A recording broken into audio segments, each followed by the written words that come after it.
porque con letras también se construye el camino hacia la conciencia. Esto es Ruta de Letras con Lucrecia Maldonado.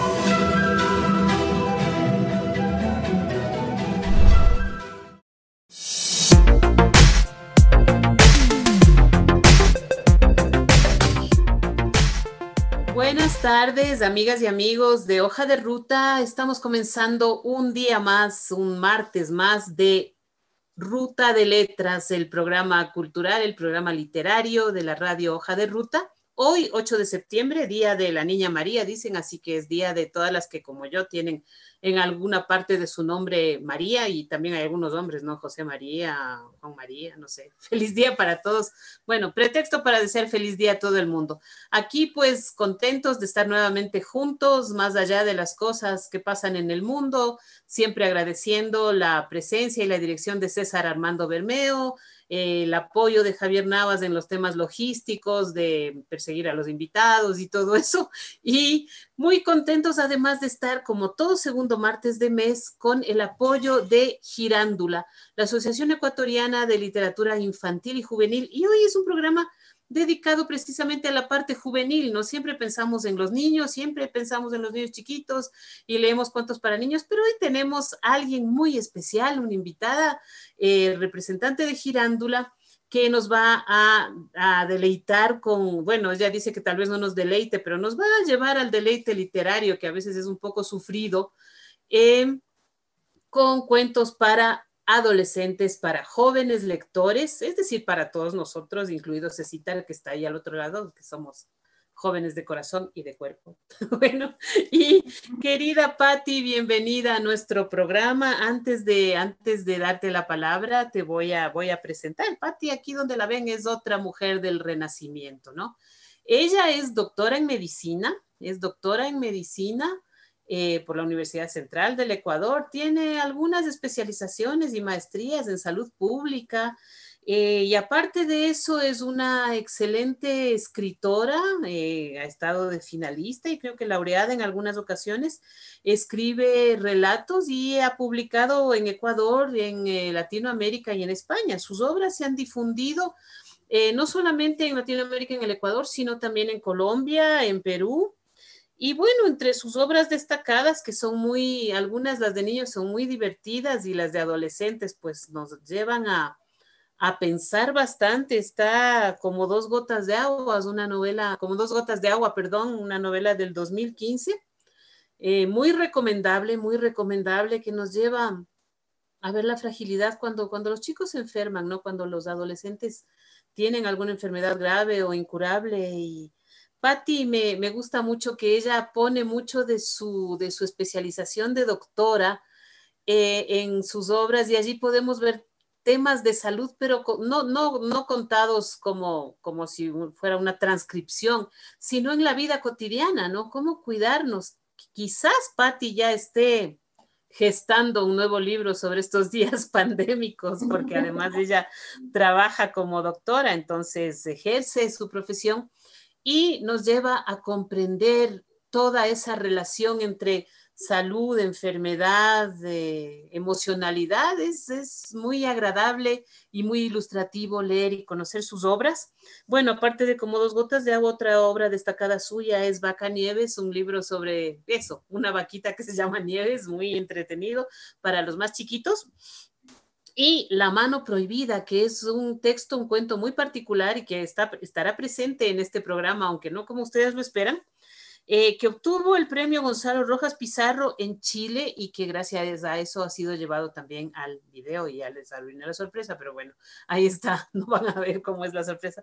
Patti, bienvenida. ¿Quieres darles un saludo a nuestros amigos y amigas audientes, oyentes y televidentes y cibernéticos de Ruta de Letras? Muchas gracias, Luke. Estoy muy contenta de poder participar y conversar contigo.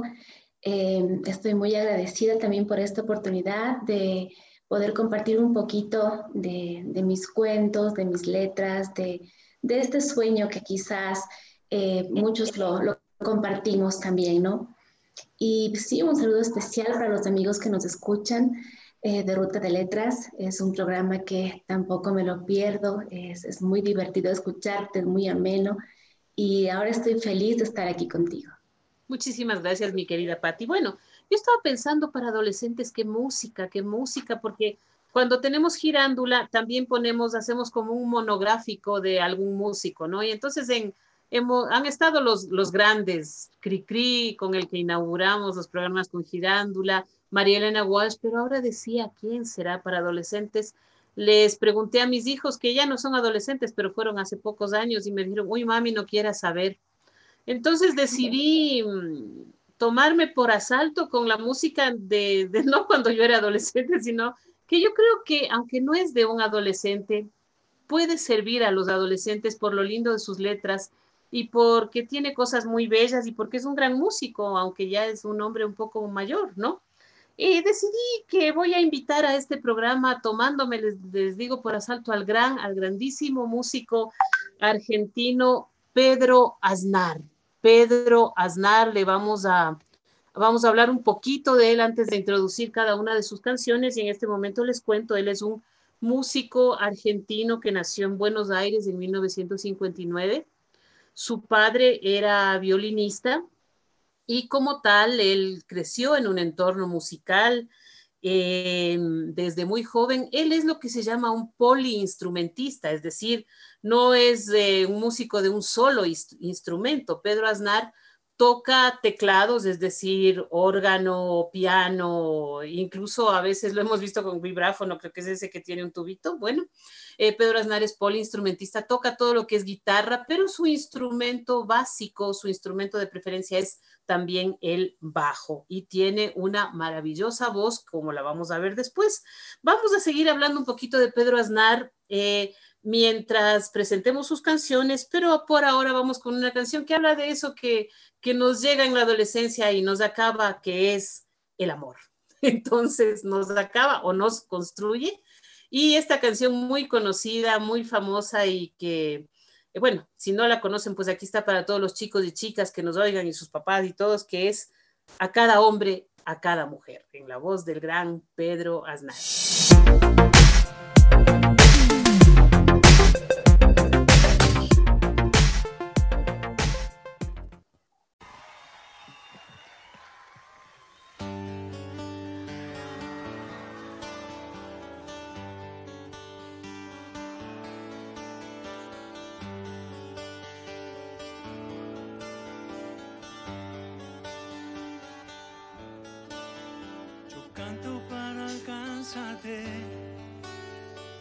Atravesando todo el azul, yo canto para mostrarte que sangro igual que vos está oscuro en esta cárcel, que soy desde que tengo memoria y está ciega mi mirada sin tu luz. Yo canto para abrazarte, ya no me basta. Yo canto para librarme de las cadenas negras de ideas y palabras que trazan una línea en el agua, dividiendo lo indivisible, vos y yo.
para cada mujer esa canción que habla de lo que es enamorarse y compartir, ¿no es cierto? Es algo muy de la juventud y sería lindo que de toda la vida. Mi querida Patti, no sé, tú nos has traído algunas historias para leer a nuestros jóvenes amigos y no tan jóvenes. Entonces, como dicen, a lo que vinimos. No sé si quieres hablar un poquito del primer cuento que nos presentarás, contarnos de qué va y obviamente leerlo, ¿no? Y si hay alguna anécdota, alguna cosita especial sobre el cuento también. Claro que sí. Bueno, este cuento pertenece a una colección de cuentos que se llama La mano prohibida y otros relatos.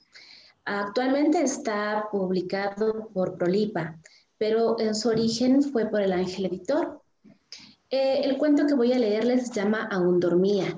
Y pues este cuento tiene su origen en un caso de la vida real. Una amiga muy cercana sufre de una condición en la que los signos vitales a veces son imperceptibles. Y de hecho, a lo largo de la historia, muchas personas han sufrido de lo mismo. Y pues se ha dado el caso que por tal motivo se tiene que hacer una exhumación y abren los ataúdes y encuentran los cuerpos con posiciones viradas o con signos de ahogamiento, de desesperación, con las manos incrustadas, quizás las uñas en la tabla. O sea, es decir, que las personas se levantaron, se despertaron, no se murieron nunca. Ya, me hiciste pensar en Poe, ¿no? El gran escritor de cuentos de misterio norteamericano Edgar Allan Poe, que tenía esta obsesión, creo que la vida de Poe, algún día lo invitaremos a Poe aquí cuando a veces invitamos a escritores desde el más allá, no mentira, no es que va a venir, pero algún día estará acompañándonos. Él tenía una obsesión con esto de la catalepsia, ¿no? Era uno de los nombres de que él tenía miedo de que le entierren vivo. Parece que a alguna de las mujeres que él amó le pasó eso y en una exhumación encontraron el cadáver con arañazos y eso. Bueno, pues estamos entrando, mis queridos jóvenes, al reino del misterio de la mano de nuestra querida Patti Enderica. Adelante, Patti, con tu cuento. Listo. Aún dormía. Sonia se despertó inmersa en la total oscuridad. Tardó un momento en percibir su cuerpo en posición horizontal.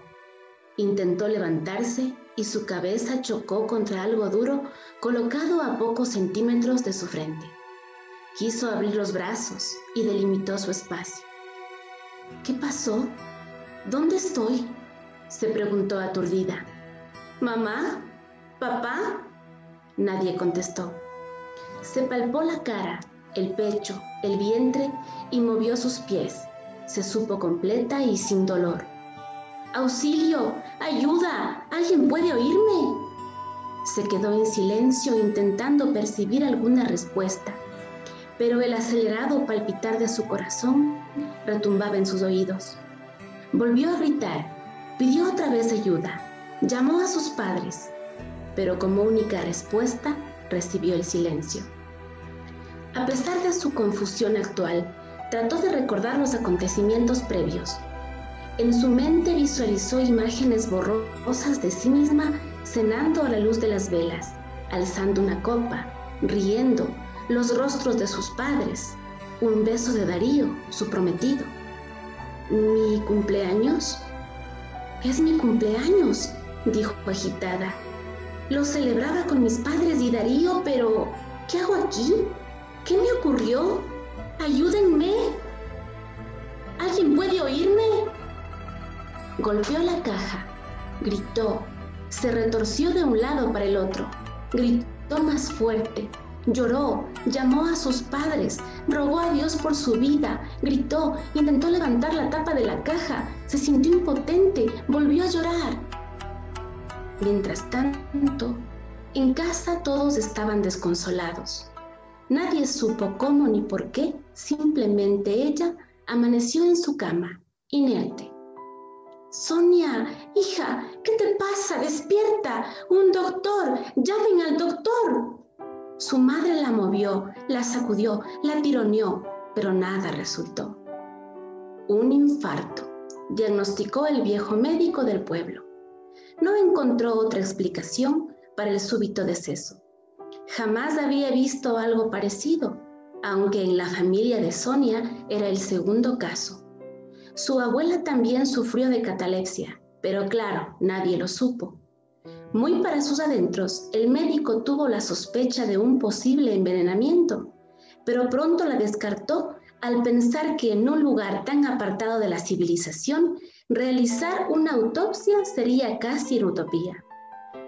Sonia era una mujer hermosa. Sus padres no quisieron esperar a que la descomposición natural de su cuerpo borrara de sus mentes el recuerdo de su beldad. El velorio fue corto. Solo aguardaron a que la mayoría de los familiares se reuniera y que el cura regresara del pueblo vecino. Por su parte, Darío estaba deshecho. Su novia, el amor de su vida, ahora yacía como dormida en aquella caja de madera. La misa terminó y el ataúd descendió al foso. Las mismas manos que cavaron su tumba luego la sepultaron. Casi 2 metros de tierra negra separaban a Sonia de la superficie, y ella aún dormía. Su respiración se fue haciendo más frecuente y menos profunda. El sudor empapó su cuerpo. Luego, no aguantó más y se orinó. Siguió llorando, aunque ya sin lágrimas. Se sentía mareada, le faltaba el aire, escuchaba voces, vio a su abuela. Su garganta estaba seca y la lengua se le pegó al paladar. Los pulpejos de sus dedos sangraban, sus uñas se quedaron enterradas en la madera de aquel cofre siniestro. Y es que la desesperación no conoce límites. ¡Ayuda!, susurró una vez más. Siempre se había preguntado cómo y cuándo moriría. Ahora ya lo sabía. Fin. Bueno, pues Patti, así estás, como te digo, tipo Poe o Lovecraftiana, ¿no? Lovecraft. Más me recuerda a Poe, que tenía ese miedo constante. El miedo es algo que nos gusta, ¿no? Tal vez como doctora tú tengas alguna explicación de por qué nos encanta asustarnos a los seres humanos. Alguien me ha dicho que es por los efectos de la adrenalina. Siempre estamos buscando, no, qué miedo, yo no veo películas de miedo, solo voy a ver un poquito, ¿no? Y este terror es uno quizá de los grandes terrores humanos. Yo había mencionado a Poe, no sé si tú te inspiraste un poco en este escritor norteamericano, o tú me hablas de un caso, bueno, un caso real que espero que se haya resuelto de un modo más feliz, ¿no? Sin querer caer en el qué le inspira para escribir, es cómo se te ocurrieron estas historias, o si has incursionado más también en el género del misterio, del terror. Bueno, me gusta mucho la escritura de Edgar Allan Poe, me encanta. He leído también sus cuentos, pero este cuento particularmente quizás fue inspirado antes de profundizar en las literaturas del maestro del terror. Y bueno, en el caso que te cuento de esta amiga, pues pudieron darse cuenta a tiempo que era catalepsia, y de hecho ella hoy lleva siempre un collar con una plaquita en la que dice que tiene catalepsia, por si acaso alguna vez se quede por ahí dormida y piensen que esté muerta. Y mira que eso, por ejemplo, antes no era posible, ¿no? Porque ahora quizá con máquinas, quizá con cuestiones logran detectar que están muy bajitos tus signos vitales, pero que no estás muerta, que no estás, claro. que no has pasado todavía al otro lado. Sin embargo, antes pues no era posible, ¿no? Es uno de los avances médicos, uno de los grandes terrores de la humanidad es precisamente ese, ¿no? Ser sepultado sin haber completado el ciclo. Bueno, antes de continuar con tu segundo cuento o con otra de tus historias y un poquito más de charla, vamos a escuchar a Pedro, nuevamente a Pedro Aznar, y acordarnos que la presencia de Patti la tenemos también gracias a la alianza estratégica con Girándula. Y bueno, Pedro Aznar, les contaba, formó parte como bajista de varios grupos emblemáticos de la música del rock en español en Argentina, ¿no? Madre Atómica, que no es tan conocido, Alas, que tampoco es tan conocido en nuestro medio, ojalá alguien lo conociera. Serú Girán, que todos sabemos quiénes son, él tocaba el bajo allí. Spinetta Jade con su gran amigo Luis Alberto Spinetta. Y luego él se fue a Estados Unidos, donde estudió en California, en la Escuela de Música de Berkeley. Así que es un músico académico bastante solvente. Y formó parte de un grupo de jazz muy importante también que se llama el grupo Pat Metheny, ¿no? Entonces hasta ahí Pedro desarrolló una gran carrera musical en grupos, ya les digo, de rock latino, muy amigo por otro lado de Charly García, de Gustavo Cerati, a quien tuvimos hace unas semanas aquí.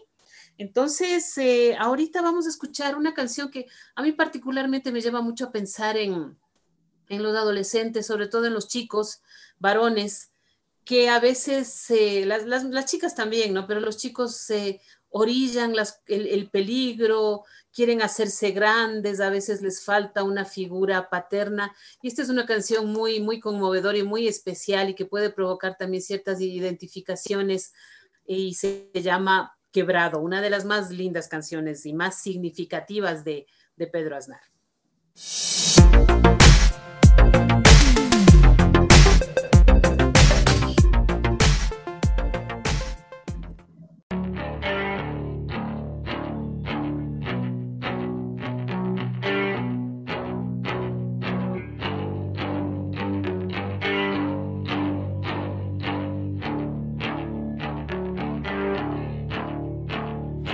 Como un océano, como un mar, como río correntoso, como lago inabarcable. No pude ser la gota, música en el cántaro, pausa, garraza y suelta los pájaros del deseo. Mi seguridad no alcanza, la lanza abre un costado, detrás de esta máscara hay un chico asustado, quebrado, quebrado, miedo de morir antes de saber vivir.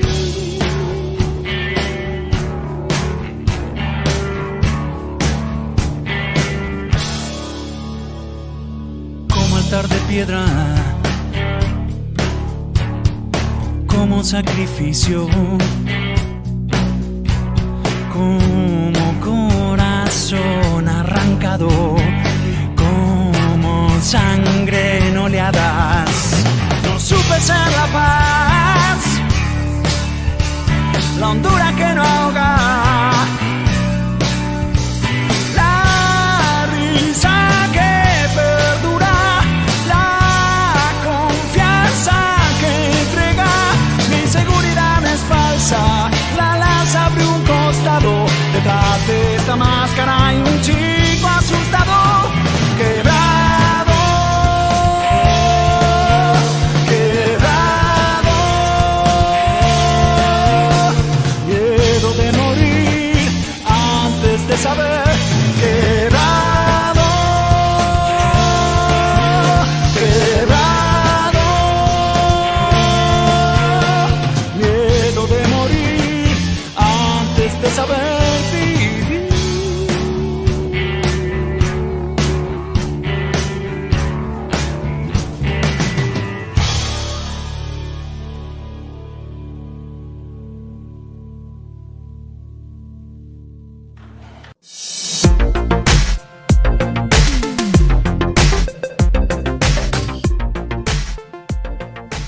Bueno, mi querida Patti, después de escuchar a la voz y el estilo de Pedro, pues vamos ahora a conversar. Conversemos un poquito antes ahora de que nos leas una nueva creación tuya. Mira que yo recuerdo que cuando yo estaba en las definiciones vocacionales, cuando yo estaba terminando el colegio, mi mamá, que era trabajadora social en un hospital, eh, ella veía a los médicos trabajar y se le puso en su mentecita que ella quería que yo fuera médica. Yo te cuento aquí entre nos y a todos los amigos aquí entre nos y a Cecitar y a todos que yo no puedo poner una inyección. O sea, a mí pinchar un cuerpo humano vivo me da pánico. O sea, es como para poner el ejemplo de que yo médico no iba a ser ni nunca, ¿no? Sin embargo, ha habido médicos que han sido escritores, ¿no? Y tú eres una doctora, no sé si eres pediatra también o atiendes niños, pero... No, trabajé sí con niños, pero no de especialidad. no tienes la especialidad bueno, tu especialidad de salud pública, ya me En acordé. medicina ocupacional. Y medicina ocupacional también, Ajá. cierto. Entonces, bueno, pero dentro de eso ha habido, por ejemplo, yo me acuerdo el más conocido, este escritor inglés que se llama Archibald Joseph Cronin y que tiene una novela que es emblemática sobre la crisis entre las medicinas alternativas que se llaman y la medicina oficial, algo que ahora estamos viviendo mucho, ¿no? Con todo esto de la pandemia y los medicamentos que se sugieren y todo eso. Y bueno, yo pienso que no es raro que un médico o una doctora sean escritores porque no solamente tienen contacto con cuerpos enfermos, sino con la condición humana. Entonces, ¿cómo se dio en ti, que por un lado eres médica, cómo se dio este gusto por escribir y contar historias, mi querida Patti? Si nos cuentas un poquito. Claro que sí. Bueno, pues a mí me gustó leer siempre. Quizás esa fue mi conexión a la literatura desde pequeña, porque pues mi papá siempre estuvo leyéndonos cuentos. Él era el lector de la casa, él traía los libros a casa y pues estaban al alcance de la mano. Leí hasta antes de entrar a la universidad y luego pues cambié los libros de placer, se puede decir, por los de deber, y pues tenía que clavarme ahí los libros de anatomía, de histología y todo eso, y como que dejé a un lado la literatura que me hizo mucha falta en mi formación de médico. Claro que en la formación de médico justamente leí La Ciudadela de A.J. Cronin que tú mencionas, hermoso libro. Pero bueno, posteriormente, cuando ya me gradué como médico, más o menos en el año 2013, empecé yo a escribir de forma terapéutica, porque había yo estado en una crisis emocional tras la pérdida de un hijo. Pues tuve yo momentos emocionales muy difíciles que no podía expresar lo que había acabado de sucederme como madre. Entonces, pues me llega el correo, que no sé cómo me llegó, un enlace para un concurso de una fracción autobiográfica para mandar a México. Entonces yo digo, bueno, ¿qué voy a escribir de mi vida? Mi vida no me pasó nada interesante. Yo dije, bueno, voy a escribir esto que me acaba de pasar. Entonces puse sobre papel todo lo que fue el luto anticipado, porque yo sabía que mi hijo cuando iba a nacer iba a morir, cómo fue la muerte de mi hijo y pues lo que me ocurrió después, que yo no pude llorar, como 2 o 3 meses estaba como ensimismada y no podía expresarme. Una vez que yo escribí esto, leí y pude empezar a soltar mis emociones retenidas. Esto me ayudó muchísimo. Y bueno, envié este fragmento autobiográfico allá a este concurso. No gané, era algo que había escrito por primera vez y de una forma tan empírica, pero salió finalista por el contexto de la historia y por la historia en sí. Entonces dije, bueno, creo que sí puedo escribir. Así que empecé a tomar algunos cursos de escritura creativa, asistí a algunos talleres con algunos escritores como Abdón Uvidia, con Julio Aguad. Me ayudaron bastante en esto de encontrar esta vocación. Así que empecé a escribir, escribí otras cosas me gustó pues encaminarme por literatura infantil. Seguí también un curso de literatura infantil, de escritura en literatura infantil, y pues como que empecé a encontrar esa voz de poder escribir para niños y para jóvenes. Entonces así fue que me inicié. Qué lindo, Patti. Muchas gracias por compartir algo tan de ti, tan de tu corazón. En realidad me has emocionado. Nos has emocionado con ese relato tan íntimo y sin embargo tan esclarecedor, ¿no? Porque la escritura, más que la literatura en sí, la literatura también, pero la escritura es muy terapéutica. Creo que todos quienes escribimos tenemos un momento en que sabemos que quizá no nos salvó el psicólogo, quizá no nos salvó la religión, nos salvó tener la computadora, el papel y el lápiz y poder, como tú dices, encontrar una voz, darle voz a nuestro dolor, a nuestra angustia. Entonces, si nos están oyendo jóvenes, si nos están oyendo personas que necesitan tal vez desahogar, procesar una situación dura en la vida, pues escuchen a Patti, y que es nuestra invitada y que estamos contentos de tenerla aquí. Y yo también doy fe de que en muchos momentos difíciles de la vida, coger un papel, coger una guitarra, coger un pedazo de piedra y martillarle hasta darle forma, tomar un lienzo y pintar, o danzar, o cualquier camino artístico, nos ayuda a encontrar la voz para nuestro dolor y a poder salir de ahí, ¿no? Y también, pues, para nuestra alegría, porque a veces la alegría también, ¿no? Hay una novela de Dostoyevsky que se llama Un corazón débil, en donde la alegría es tan grande que la persona pierde sus referentes. Pero bueno, esa es otra historia, como dicen. Querida Patti, ¿qué cuento nos tienes preparado para este segmento de nuestro programa? Gracias a la presencia y a la alianza estratégica con Girándula, ahora con literatura juvenil. Gracias, Luke. Este cuento, bueno, se llama Libertad. La característica de esta colección de cuentos es que quizás no tienen un final feliz, porque a veces estamos nosotros como acostumbrados a que escuchamos la palabra cuento y ya rápido pensamos en que vivieron felices para siempre y todo eso, pero no siempre es así, ¿no?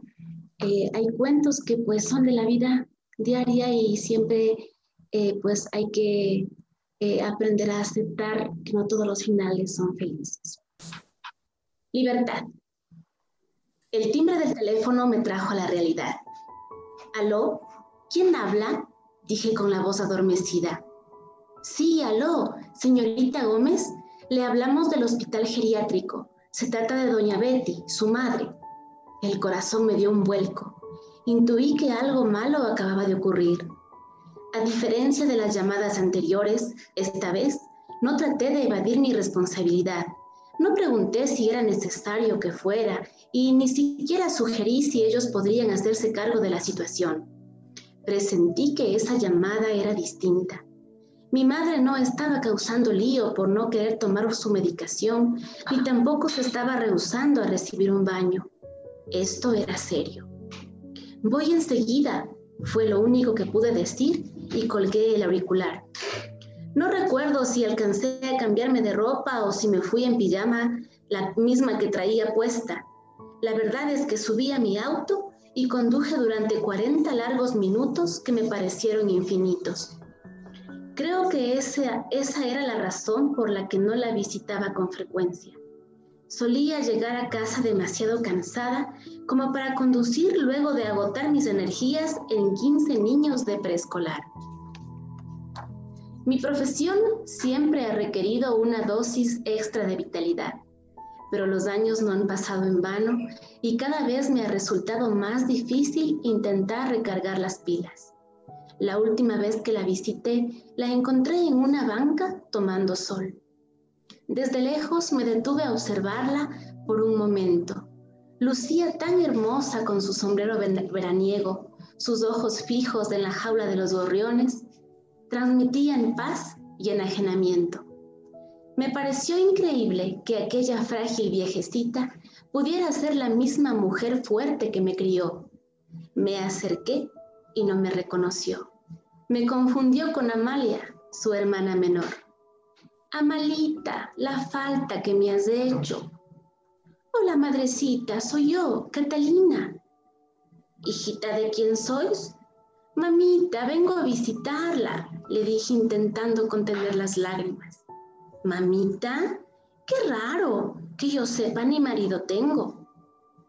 El resto de la tarde se la pasó evocando recuerdos de las travesuras que hicieron junto a mi tía Amalia y hablándome acerca de sus 4 gorriones. Los había nombrado a cada uno. Me contó de lo infelices que se sentían aquellas aves, que había días en los que ya no cantaban con la misma fuerza de antes y que de pura tristeza ya ni siquiera querían comer. Yo soy la única que las entiende, me confesó. Al igual que yo, ellos también anhelan su libertad. Llegué al geriátrico. Tuve que dejar el auto a media cuadra porque una ambulancia y un patrullero dificultaban la entrada. Me bajé y corrí. En recepción, una enfermera me detuvo e intentó tranquilizarme. Señorita Gómez, cálmese para poder explicarle la situación. Yo no quería que me explicara nada. Necesitaba ver a mi mamá, quizás con una pierna rota producto de una caída o en alguna de sus crisis de histeria, pero mi corazón presagiaba una tragedia. Fui a su habitación y no la encontré. Di media vuelta para ir a buscarla en la enfermería o en el comedor o en la sala de estar, pero la enfermera de la recepción me alcanzó.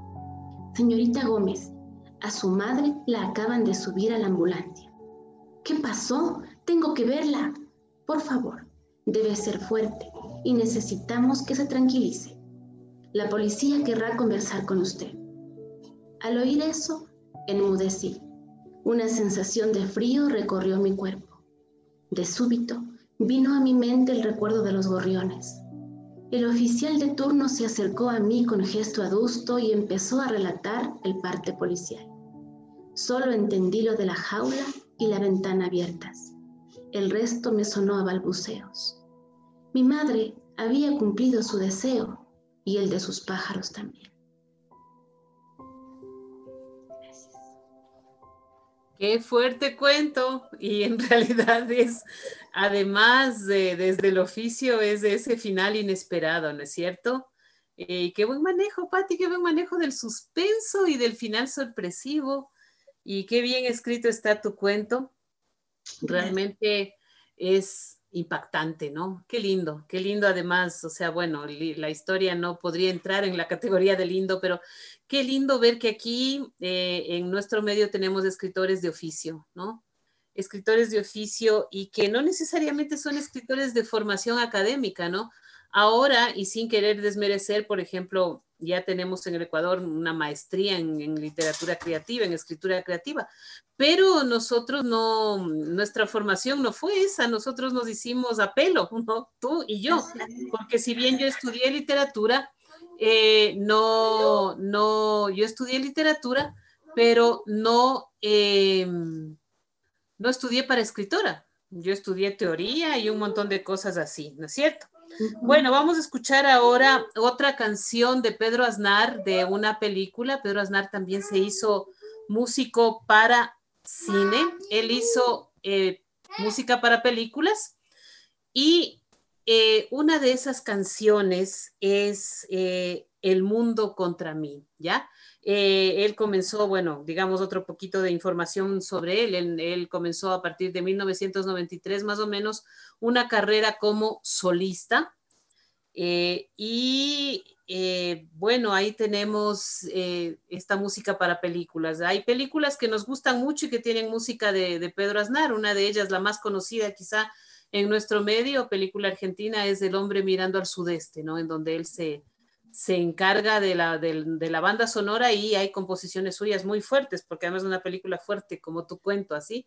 Entonces, allí tenemos uno de los ejemplos.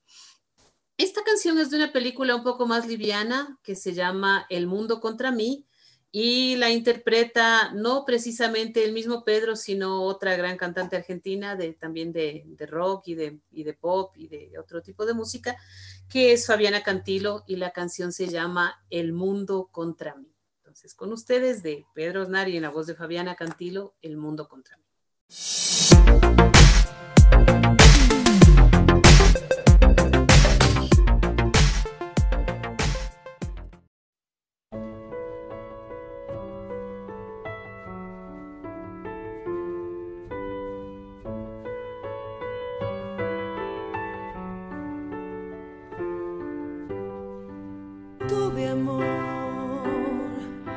siempre a destiempo. Nunca vi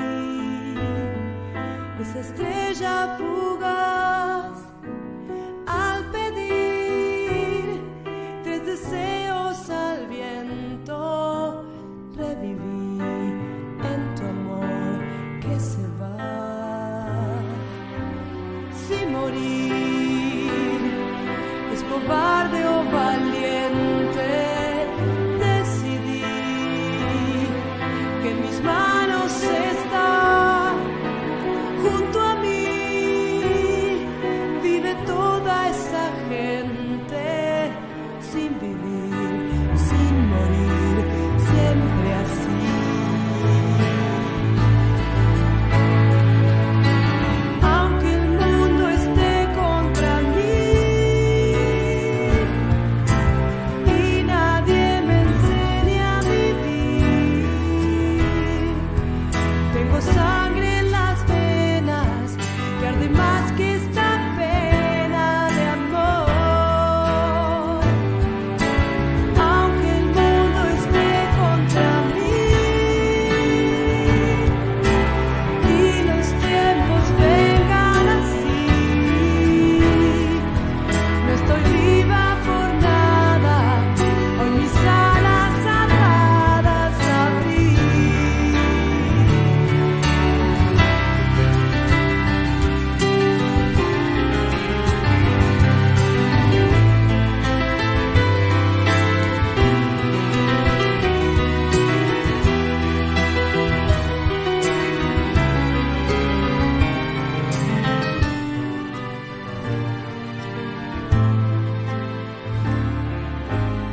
Si morir es cobarde o valiente, decidí que en mis manos está.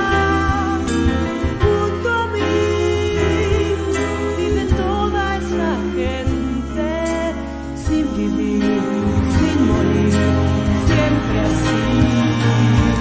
Yo no quiero volverme tú igual, ni saber si estoy bien o estoy mal. No soy de estos tiempos, soy de este momento. Soy la lluvia que lava este mar.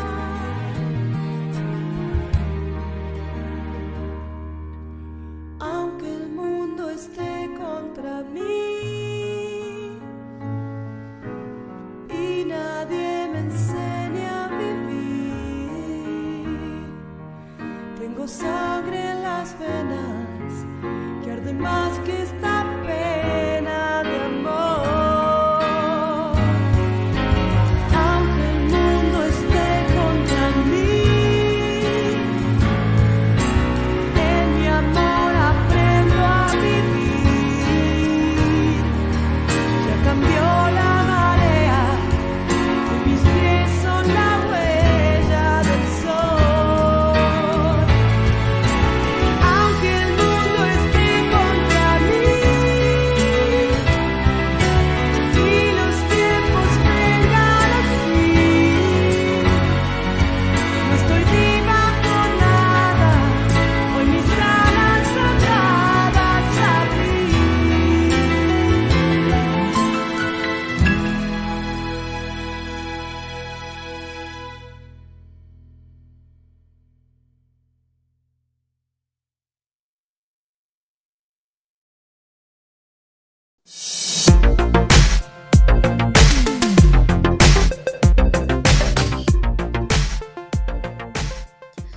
Bueno, y esa ha sido esa canción. A mí me recuerda esta canción cuando somos muchachas y tenemos rupturas o el chico que nos gusta no nos hace caso y decimos, nadie me quiere, nadie me quiere. Y nuestras sabias mamás o sabias abuelitas o sabias tías desafortunadas en el amor nos dicen, lo importante es que te quieras tú, mijita. Bueno, pero en ese momento no lo entendemos, ¿no? Y sufrimos, qué bestia, un trozo. Bueno, mi querida Patti, Se acerca, todavía no tanto, pero se acerca digamos, la segunda mitad del programa y obviamente tú nos tienes un tercer cuento ahí, ¿no es cierto? Bueno, escuchemos este cuento y luego de acuerdo con eso conversemos un poquito. Si nos quieres contar de qué va y leer también tu cuento. Bueno, pues este cuento es uno de los que me gusta mucho contar porque también es fuerte y tiene mucho que ver con esto de nuestra nueva ola del reciclaje y todo eso, pero este caso pues es un reciclaje de alguien que se siente reciclado. ¿Y cuánto se llama reciclado? La basura de unos es el tesoro de otros, solía decir mi mamá cada vez que encontraba algo interesante en sus excursiones al basurero de la esquina. Jamás acepté lo que ella hacía. Me parecía humillante ir a rebuscar entre los desechos de los vecinos algo que me pudiera vender o reutilizar. Cada martes, jueves y sábado era la misma historia. Ella se levantaba temprano, dejaba cocinando, se ponía la ropa más vieja que tenía y salía con un costal a recorrer el barrio. Su lugar favorito era la esquina del conjunto habitacional que quedaba a un par de cuadras de nuestra casa. Todos los propietarios depositaban su basura allí. Algunos tiraban cosas que en ocasiones, debo reconocer, estaban en buen estado, como los zapatos que ahora traigo puesto. Cuando mi madre los encontró, yo tenía más o menos 12 años. «Algún día te van a quedar», me dijo. Y en realidad así fue.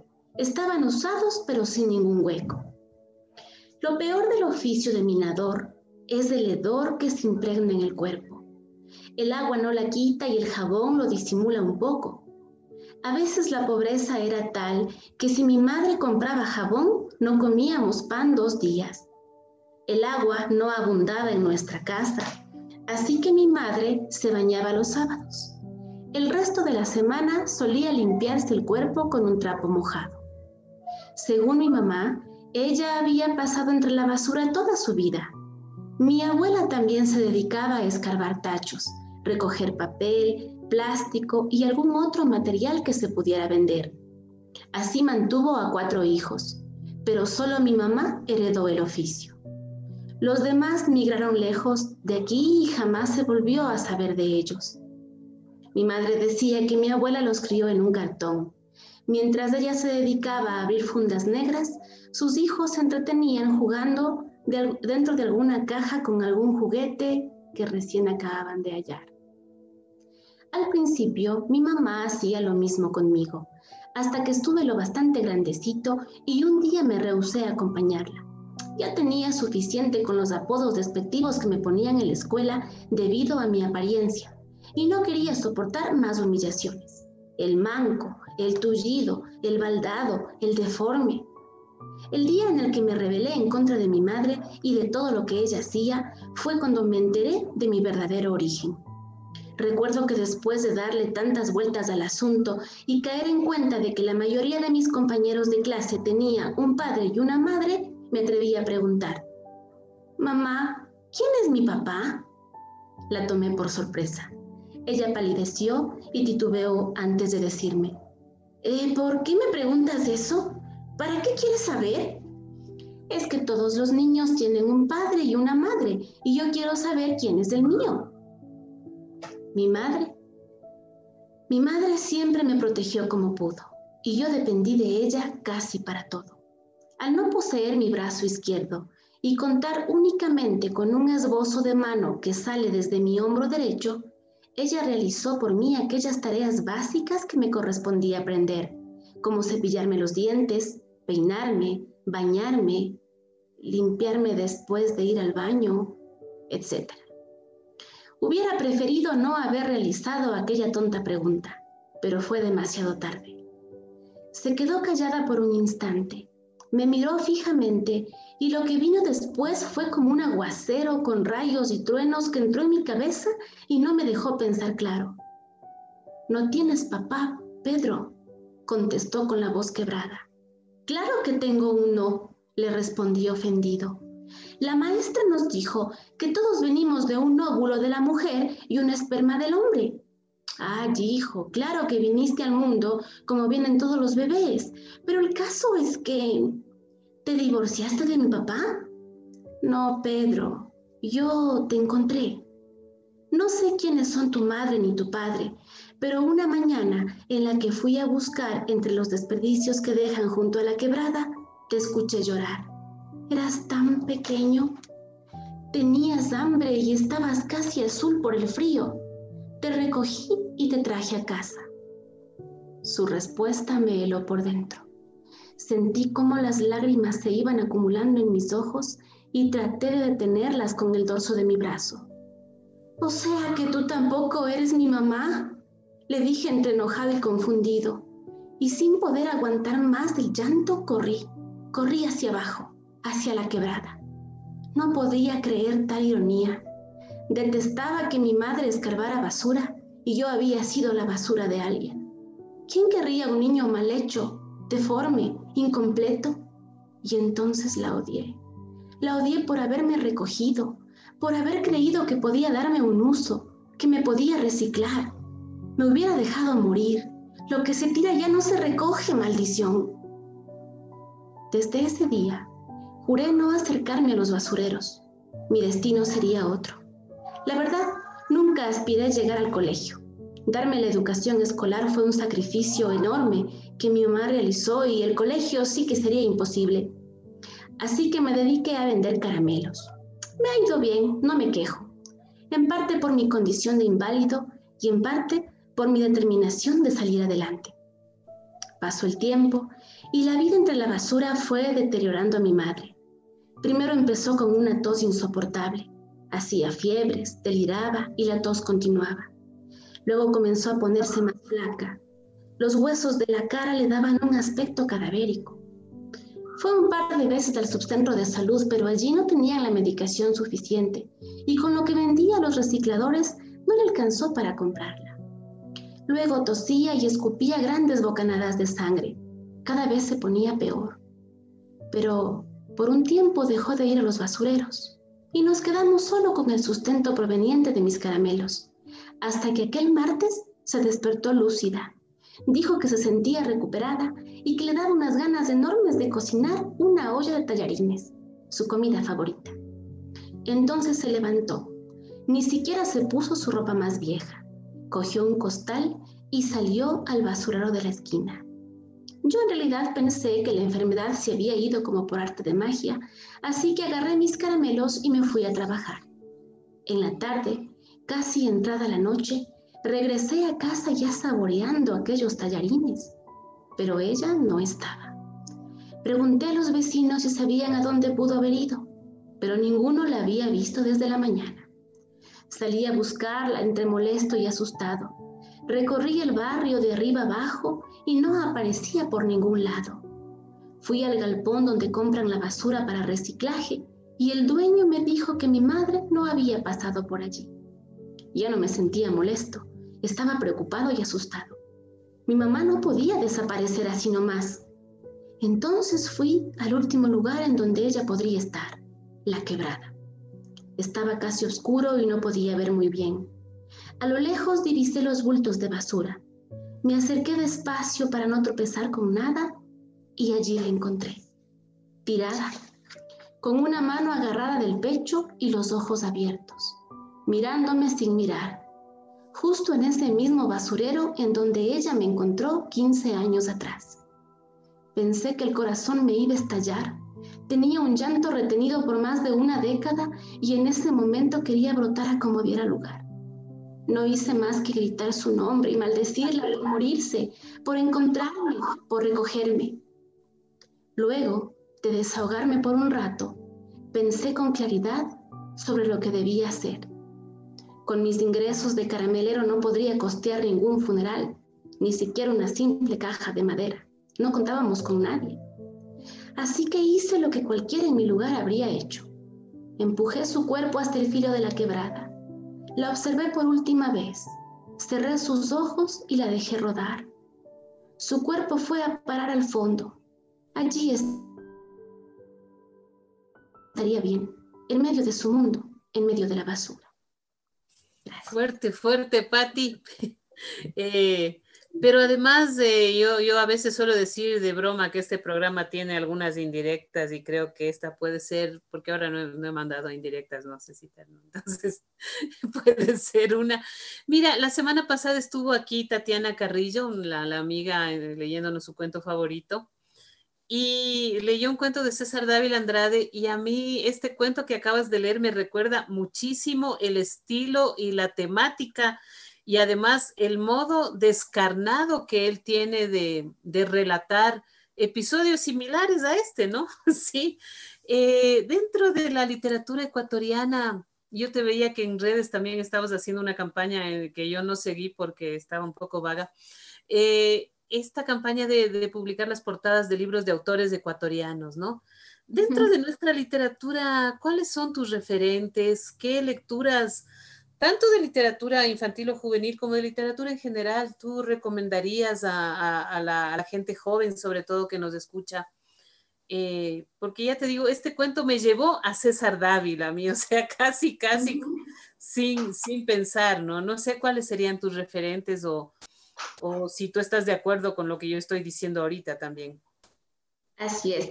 Bueno, yo pienso que la literatura no tiene época, pero sí quizás la forma de expresar, pues la forma de escritura, las nuevas formas de entender el mundo.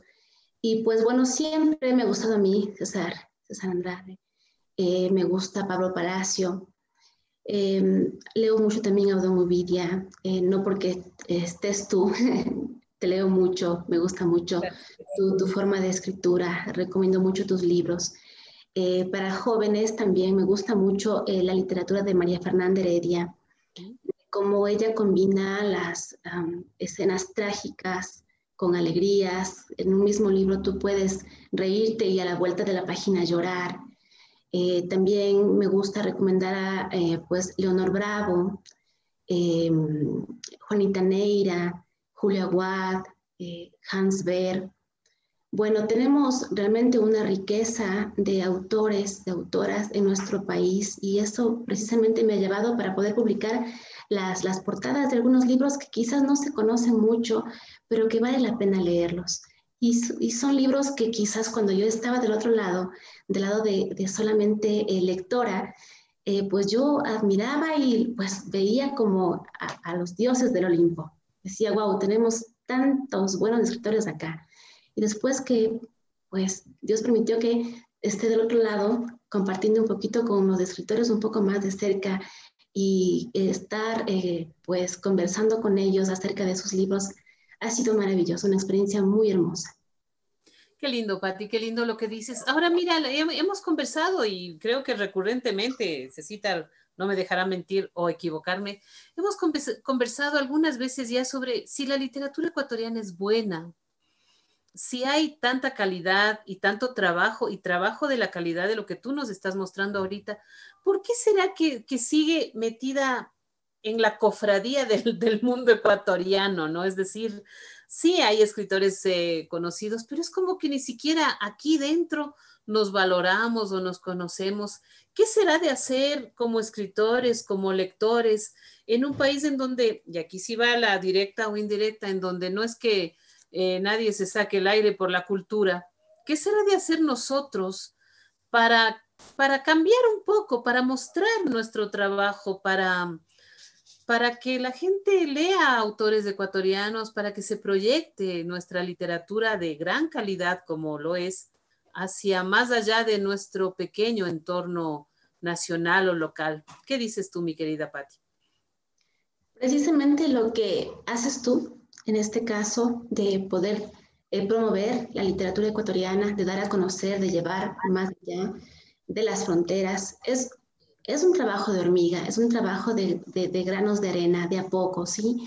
El hecho mismo de que podamos recomendar entre nosotros a autores, sí, nos bombardean las librerías con las últimas novedades traídas de Europa y todo eso, de los grandes escritores y hay que reconocer que tienen su mérito, pero quizás equiparar la balanza, ¿no? Por cada libro que tú leas del extranjero, lee un libro ecuatoriano y comparte en tus redes, comparte lo bueno o lo malo que encontraste en ese libro, porque no hay publicidad mala, ¿no?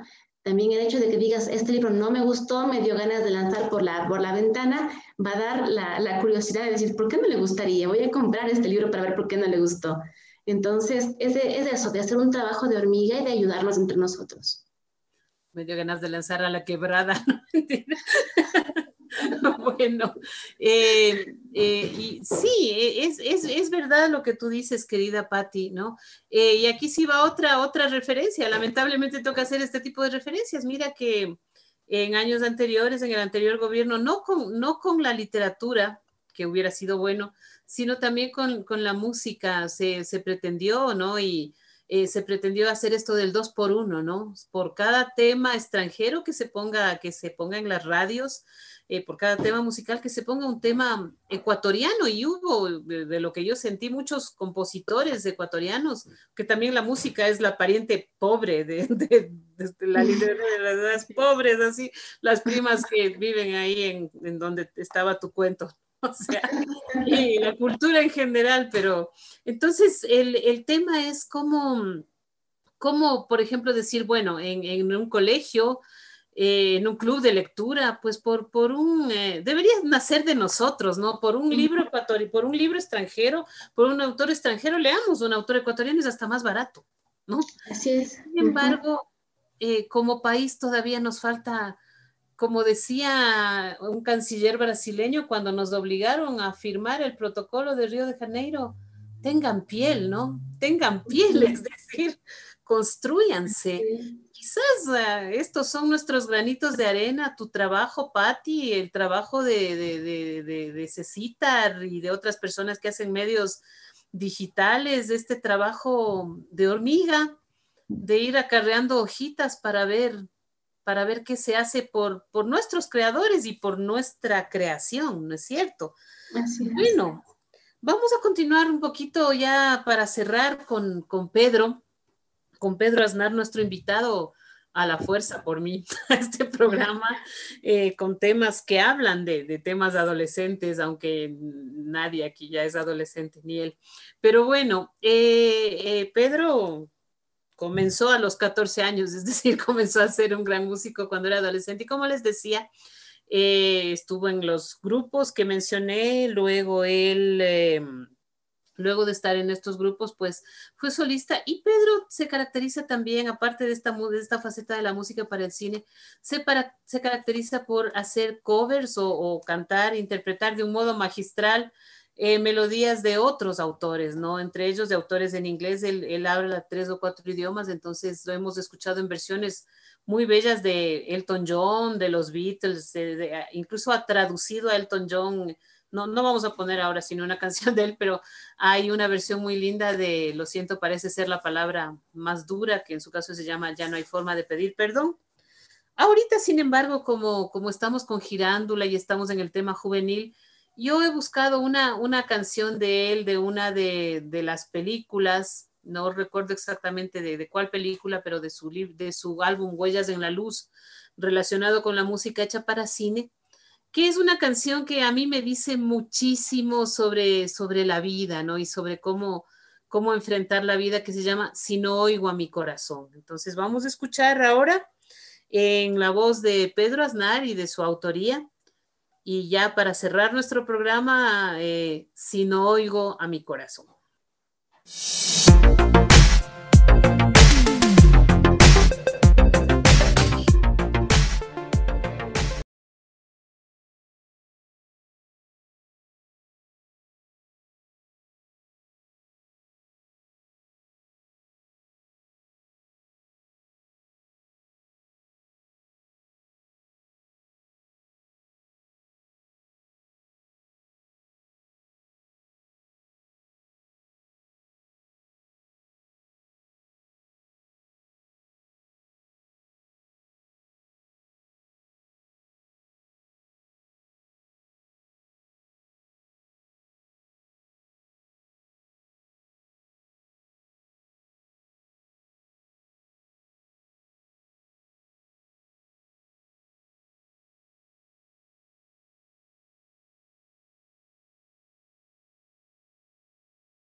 Bueno, mi querida Patti, hemos disfrutado de unos cuentos especiales, ¿no? Yo recuerdo que cuando era joven también leía, me gustaba la tragedia y hasta ahora, yo no sé si conoces tú a este escritor de literatura infantil colombiana, colombiano él, y obviamente su literatura es colombiana, también se llama Francisco Javier Leal Quevedo, él es un escritor bogotano. Y yo alguna vez le pasé uno de mis libros, el Bip Bip, que es este libro de cuentos para adolescentes, igual a los que les pasan horrores y barbaridades, y me decía, Lucrecia, ¿por qué haces sufrir tanto a tus personajes? ¿Qué te pasa? Igual yo te diría, Patti, ¿por qué les haces sufrir tanto a tus personajes? Pero yo creo que ese sufrimiento de los personajes refleja condiciones humanas también. ¿Qué te ha dado a ti la escritura, mi querida Patti? Aparte de bueno, la medicina y tu práctica de vida, pero ¿por qué sigues en la escritura sabiendo que es como Don Quijote contra los molinos, que cualquier rato viene el aspa y te manda lejos?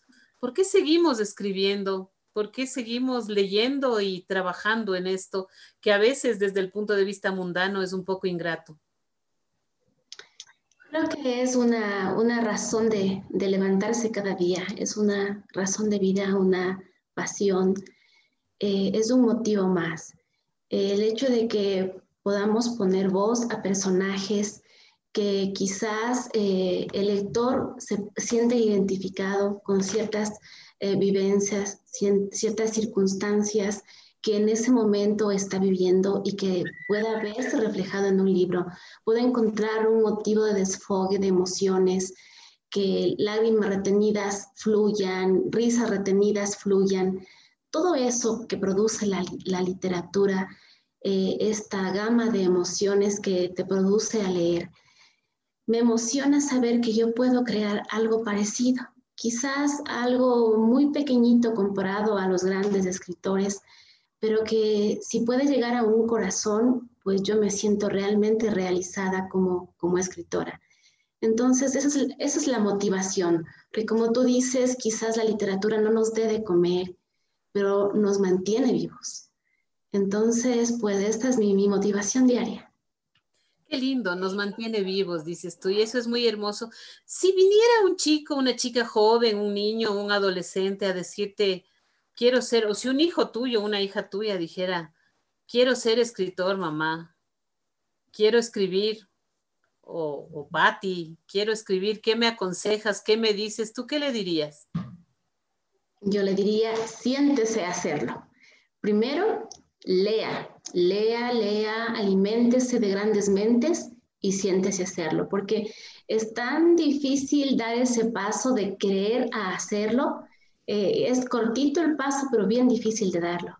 Pero siéntese a hacerlo y pues no tener ese miedo de decir, y alguien querrá leer lo que yo escribo, sería importante lo que yo leo o lo que yo escribo para alguien, realmente a alguien le interesará, pues independientemente de eso, escribir y pues veremos mañana qué es lo que pasó con lo que he escrito, si es que a alguien le gustará o no. Claro, eso es lindo, ¿no? Porque a veces dicen, no, la literatura en el Ecuador no sale. No importa, no hay manera de saberlo además, pero el disfrute es como lo bailado, ¿no? Nadie te quita, ¿quién te quita el goce de haber escrito y del momento creativo? Bueno, antes de presentar lo último, pues vamos como siempre a agradecer a nuestros auspiciantes, al Café Francesca, al Tejaica, a Girándula, a el Ángel Editor, que ha estado de alguna manera presente aquí también, y al Casal Catalá, obviamente, que no les vemos tiempos, pero bueno, ya, editoriales, que letra. Y aparte de eso, pues vamos a agradecer a Cecitar por su paciencia, su buena vibra, su acolite, lo tenemos ahí, ustedes no le ven, pero nosotras sí. Y a Javier también, que nos ayuda con el tema logístico. Y bueno, ahora vamos a ver, sobre todo las personas que nos ven, que creo que son bastantes por YouTube y por Facebook. Y una recomendación, póngannos like, comenten para que nuestros programas se mantengan vigentes también. De hecho, tenemos, como solemos decir con Cecita, cada vez tenemos mejor venta, ¿no? Entonces, espero que la venta de este martes también sea buena, pero si ustedes pueden aparte compartir, volver a ver, recomendar en sus redes nuestro programa y como les digo, compartirlo. suscribirse a los canales de Hoja de Ruta. Entonces, pues nos ayudan también a difundir más el trabajo que hacemos y sobre todo a difundirlo, y la importancia de leer, de escribir y de conocer la cultura de nuestro país y la cultura de otras partes del mundo también.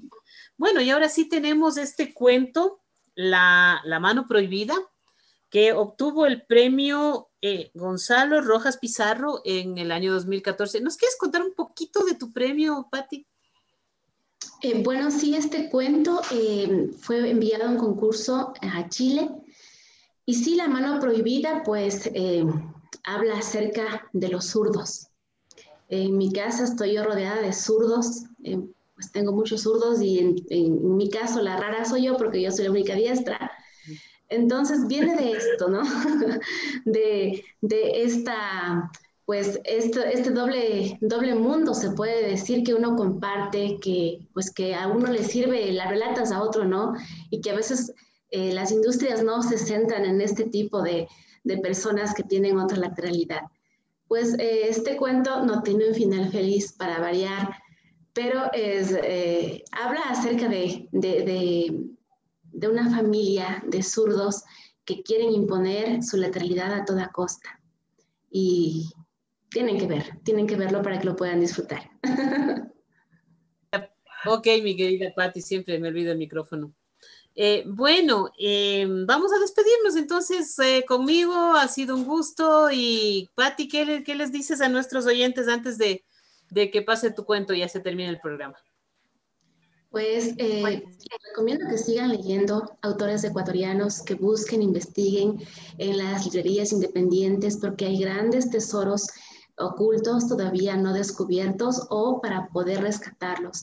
Tenemos mucha literatura de valor y apreciemos lo que tenemos, difundamos nuestra literatura. Gracias, Patti. Gracias a todos, amigas y amigos. Ya dijimos gracias a César, a Javier y a todas las personas que creen en Ruta de Letras y en Hoja de Ruta.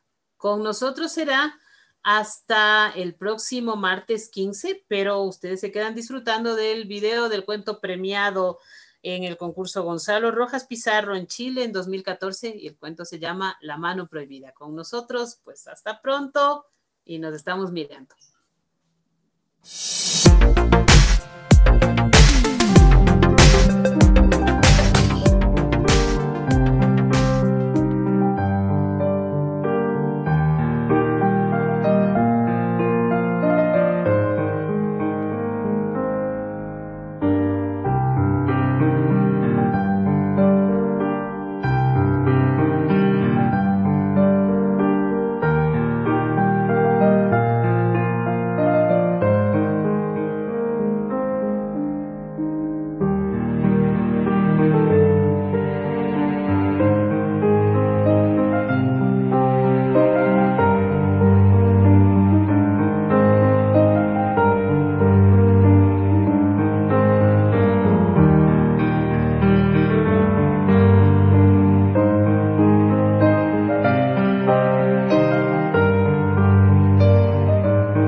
Palabras, refranes, versos, poemas, cuentos, novelas. Como dijo un gran poeta, también la verdad se inventa. Y así vamos, inventando verdades por la ruta de letras con Lucrecia Maldonado.